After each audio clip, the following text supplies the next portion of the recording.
கர்த்தருடைய நாமம் மகிமைப்படுவதாக. இன்றைய தியானத்துக்காக எடுத்துக்கொண்ட வசனம் ரோமர் 8வது அதிகாரம் 28வது வசனம். அன்றியும் அவருடைய தீர்மானத்தின்படி அழைக்கப்பட்டவர்களாய் தேவனிடத்தில் அன்பு கூறுகிறவர்களுக்கு சகலம் நன்மைக்கு ஏதுவாக நடக்கிறதென்று அறிந்திருக்கிறோம். ஆம், சகலத்தையும் நன்மைக்கு ஏதுவாக நடத்துகிற தேவன் நம்மோடே கூட இருக்கிறார். அவரே நன்மையினால் நம் வாயை திருப்தியாக்குகிறவர்.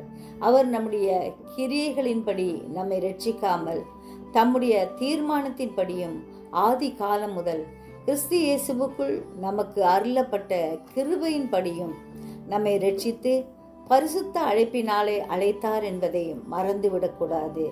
இதை 2 தீமோத்தேயு 1வது அதிகாரம் 9வது வசனத்தில் நாம் வாசிக்கிறோம். எனவே தேவனுடைய தீர்மானமும் திட்டமும் நம் மூலம் நிறைவேற நம்மை பூரணமாய் ஆண்டவருடைய கரத்தில் ஒப்பு கொடுப்போம்.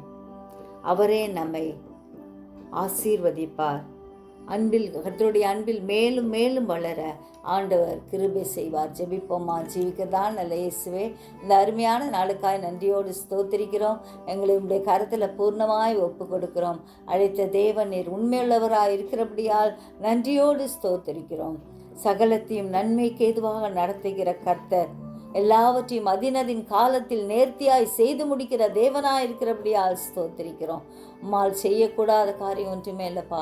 உம்மால் எல்லாம் கூடும் என்பதை நாங்கள் விசுவாசிக்கிறோம். நாளுக்கு நாள் உண்மை அறிகிற அறிவில் நாங்கள் அதிகமாய் வளர கிருபை தாரும். உண்மையை பற்றி கொள்ள கிருபை தாரும்.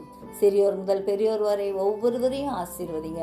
தூரத்திலும் சமீபத்திலும் இருக்கும் உடைய பிள்ளைகளை பாதுகாத்துக்குங்க. உலக நாடுகளின் சமாதானத்துக்காய் ஜெபிக்கிறோம்.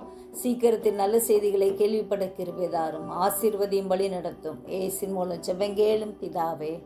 ஆமென்.